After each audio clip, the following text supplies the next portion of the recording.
Ngayong araw mga mare, samahan niyo naman bumili ng groceries at prutas. At bago pala yun mga mare, may nahuli pala si tatay na isda, kaya naman nilinis ng kapatid ko dito sa may labas. Dito pala naglinis yung kapatid ko para sa lababo hindi malangsa. Kasi yung kaliskis bunga para dun sa may lababo. Ang laki din talaga mga mare ng tipid natin dahil nga si tatay masipag manghuli ng isda. Sa panahon ngayon, napakamahal ng ganire. Kung bibilin pa natin, talaga mahihirapan tayo. Kaya salamat sa Diyos kasi may mga biyaya tayong natatanggap ng mga ganito. Kahit papano, ay hindi na natin iisipin yung pang-ulam natin sa pang-araw-araw.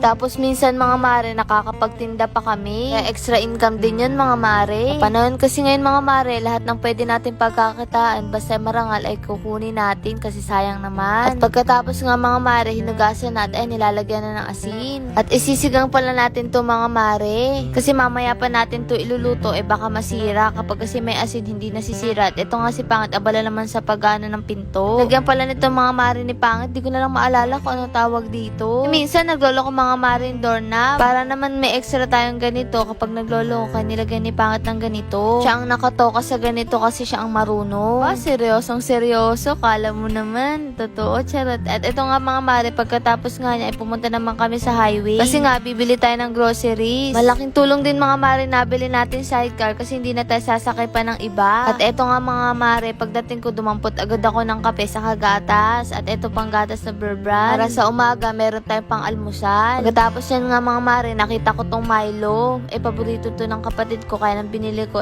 Bumili rin ako ng biskwit. At ayan nga mga mare, bumili ko ng ganito. Akala mo naman. Bibili kasi nga dito mga mare, lagi yan sinasabi ni, kailan tayo makakabili ng ganun? Ay ko naman sagot, balang araw makakabili rin tayo ng ganun. Kaya nakakatuwa lang talaga mga mare, kahit papano ay nararanasan natin yung ganitong buhay. Kasi nga parang kailan lang tuwing bibili kami, lagi ko naririnig sa kapatid ko na gusto rin bumili ng mga ganung bagay, pero dati hindi namin yun mabili. Pero ngayon mga mare, sa wakas kahit papano ay nakakaraos na tayo at nakakabili na tayo ng mga gusto natin. Yung tipong hindi natin kailangan makonsensya kasi nga nag-iisip tayo kung ano na yung budget natin sa isang araw. Lalo na ngayon mga mare, ang hirap talaga mag-budget. Nga minsan kahit anong budget mo ay kulang na kulang pa rin talaga. Nga minsan mga mare, hindi ko talaga mapigilang hindi magbalik tanaw sa buhay namin noon. Tipong kahit isang chichera hindi namin mabili kasi nga kulang yung budget ni mama. O kaya naman patingi-tingi binibili ni mama kasi yun nga lang sakto sa budget niya. Ngayon mga mare, kahit papano paunti-unti nakakaraos na tayo at maraming salamat sa Diyos at sa mga taong sumusuporta sa amin. At ayun nga mga mare, nakakita ko nagtitinda ng prutas kaya nang bumili tayo. Maalala ko lang dati mga mare, nakakabili lang kami nito paunti-unti kapag bagong taon kasi kailangan yung bilog, pampaswerte daw. Kasi nga ang mahal ng prutas, ang kaya lang namin dati bilhin yung saging, pero ngayon may lansones, may ubas. Kaya nakakatuwa lang talaga mga mare. Ang buhay talaga ng mga tao mga mare, hindi natin masasabi. Kasi hindi naman porket mahirap ka ngayon, habang buhay na tayong mahirap. Kasi nga mga mare, dati walang-wala kami, kapos na kapos. Pero tingnan nyo naman ngayon, nakakaraos na tayo kahit papano. Kaya ikaw, kung pakiramdam mo nawawalan ka ng pag-asa, wag. Alam mo, kapag basta may ginagawa tayo, mababago yung buhay mo. Syempre, kailangan din natin magtiwala kay Lord na alam natin na mas maganda yung plano niya sa atin. Kasi yung bagay na naranasan natin na hirap, hindi tayo nilagay doon para pahirapan, kundi para mas patatagin sa buhay. Ito pala mga mare, ulam natin ngayon, minsan lang naman, kaya pwede naman siguro. Kasi nga, kapag madalas ay hindi rin maganda sa katawan. Bumili lang tayo mga mare tigi-isa kasi sakto naman na to, malalaki naman na. Pagdating natin mga mare, hindi na tayo magluluto. At eto nga mga mare, pauwi na tayo nito. At eto pala mga mare, pinamili natin. At ayun nga, tamang sakay lang ako. At eto si Pangit, pagod na magpadyak. Ang buhay talaga ng tao ay isang mahabang paglalakbay. Hindi natin malalaman kung hindi natin ihakbang ang paa natin kung ano magiging resulta ng ginagawa natin ngayon. Marami man tayong pagdadaanan sa buhay, ang mahalaga hindi natin susukuan. Kasi mga mare, masasabi mo lang sa sarili, buti hindi ako sumuko noon. At ayun nga mga mare, ang ganda ng tanawin ngayon. Si Pangit nagtanggal na ng damit kasi napakainit, nakajakit pa kasi. Nakakatuwa lang mga mare, pag lalabas kami, lagi kami inaantay ni mama. Lagi niya kami inaabangan dito. Natawa pa nga kami, Joseph kami ng Joseph, ang sabi ni Mama Dosi daw. Natawa si mama. Tayo na nga mga mare, mare, nakababa na yung pinamili natin. Lord, maraming salamat sa blessing na natatanggap namin sa pang-araw-araw ng buhay namin. Dahil nga mga mare, tingnan si mama nakadila pa talaga. Itong video pala nito mga mare, wala pa tayo nitong linoleum. Ito pala mga mare, lahat ng pinamili natin. At ito nga inaayos na ni mama. Nakakatuwa lang talaga mga mare na dati si mama yung namimili para sa amin. Ngayon tayo nang bumibili para sa kanila. Matapal lang talaga kami mga mare. Pangarap na namin na kami ang susuporta kay mama pagtandaan nila. Yung mga mare, ang dami din rin nilang pinagdaanan. Kung ano man yung pinaparanas namin sa kanila, ay sobrang deserve nila yun. Kasi kung hindi naman dahil sa kanila, wala kami ngayon. At ito pala mga mare, pinamili natin, medyo marami din kaya nakakatuwa talaga. Dati, patingi-tingi tayo pero kahit papano ngayon, ay medyo marami na. Maraming salamat po sa nakaka-appreciate sa amin. Tingnan nyo naman yung mga ngiti ni mama habang inaayos niya. Ang mga nanay talaga, ang kasiyahan yung mga ganitong bagay. Mga mare, noon nung bata kami, lagi iniisip ni mama, umaga pa lang, pero nang isip niya, ano na naman yung tanghalian namin. O kaya naman, kakatapos lang namin kumain ng hapunan, iniisip niya kung ano naman yung babaunin namin sa umaga. Kasi nga, syempre, yung mga nanay ang nag-iintindi sa pang-araw-araw na budget. Hindi nga daw sila magaling sa matematika, pero napapag-budget nila yung maliit na pera. At ayun nga si mama, inaayos pa talaga niya. Aba, meron pa tayong tinapay na ganito. Dati, balot-balot lang yung 5 piso. Ngayon, 7 na. Ang mahal na talaga ng bilihin ngayon. Pala ako mga mare bumili ng maraming noodles kasi hindi naman maganda sa katawan. Kain na lang tayo ng sinagang sa umaga o kaya naman kanin, mas maganda pa yun. Saka ng mga dilata, lalo na't meron naman si tatay na huhuling isda. Halaga ng mga mare pang kape kasi nga mahilig sila mama sa kape. Lalo na si tatay. Eto nga si tatay, labas pa yung 2 ngipin sa harap. Bumabangka pa nga tungkol sa lansones niyang hawa. Kakatuwa lang din sa pamilya namin mga mare, napaka-supportive nila. Nung sinabi namin mag-vlog kami, sinuportahan talaga kami nila. Sabi ko kay mama, ngumiti at ngumiti ng pilit. Ano ba naman kasi seryosong seryoso siya. Malayo pa pero malayo na. Ilang tuwing bagong taon tayo makakain ng prutas kahit kailan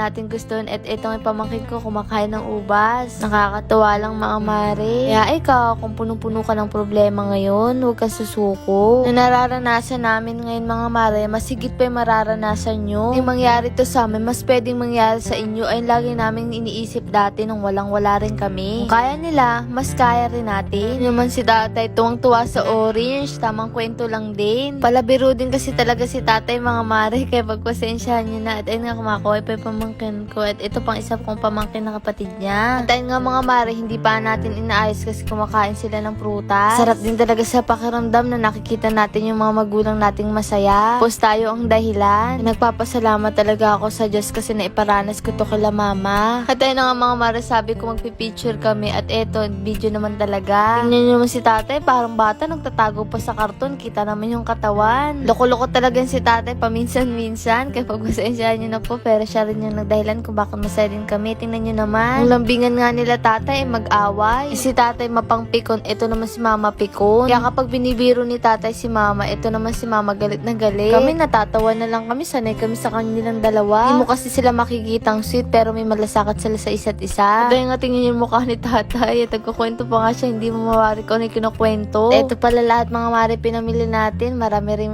nga siya kapag nakakala. Kay Lord sa blessing na to at maraming salamat din po sa inyo mga mare. At ito nga mga mare, kumakain na tayo. Ang ulam pala natin mga mare ngayon ay chicken, saka naman isdang paksiw. Grabe talaga mga mare binago ng buhay natin. Tingnan nyo naman habang kakain tayo, nanonood. Kasi parang kailan lang kasi rin ginagamit natin. Tapos sabi ko doon, minamanifest ko na sana balang araw magkaroon tayo ng kuryente. Kaya naman tingnan nyo naman ngayon, napakaliwanag na. Hindi na tayo maghuhulaan kung nasaan tayo kasi madilim. Hindi na rin natin kailangan kumain ng maaga kasi wala tayong ilaw sa gabi. Kasi mga mare, hindi natin ito naranasan. Alam nyo naman kasi rin ginagamit namin sa bukid. Tapos nagkaroon ng solar, ngayon kuryente na. Nakakatuwa lang din po mga mare, kasama namin po kayo sa journey ito. Marami din po nagsabi na sana hindi daw po kami magbago kung ano yung ugali namin ngayon. Naman po yung marating namin, pinapangako po namin na hindi tayo magbabago. Kasi syempre masarap din balikan yung pinanggalingan natin dahil kung hindi naman dahil doon ay hindi tayo mapupunta sa kung ano meron tayo ngayon. Masisigurado namin sa inyo. Palagi pa rin po nakaapak ang mga paa natin sa lupa. Naniniwala po kami sa kasabihan, ang hindi marunong lumingon sa pinanggalingan, hindi makakarating sa paroroonan. Kasi syempre mga mare, hindi tayo makakarating sa dulo kung di tayo nagsimula sa umpisa. At eto nga mga mare, si tatay, ayaw talaga niya sa lamesa, nasanay siya lagi niya hawak yung plato niya habang kumakain. Marami po pala akong nababasa, may bawal daw po kay mama. Nagtanong po ako sa doktor mga mare, wala naman pong bawal kay mama. Kailangan din po kasi talaga ni mamang kumain kasi ang kailangan po ay tumaba si mama para po maging malakas yung resistensya niya. Marami din po kasi kami nababasa, bawal na po si mama sa tilapia. Pero maraming pong salamat sa concern nyo. Nakakatuwa nga lang mga mare, malakas si mamang kumain, di tulad nung nakaraan kahit anong pilit namin ayaw niyang kumain. At eto naman pamangkin ko, mas gusto po sa lapag kaysa naman umupo. Lord, maraming salamat po ulit sa blessing na ito at salamat mga mare, bukas ulit!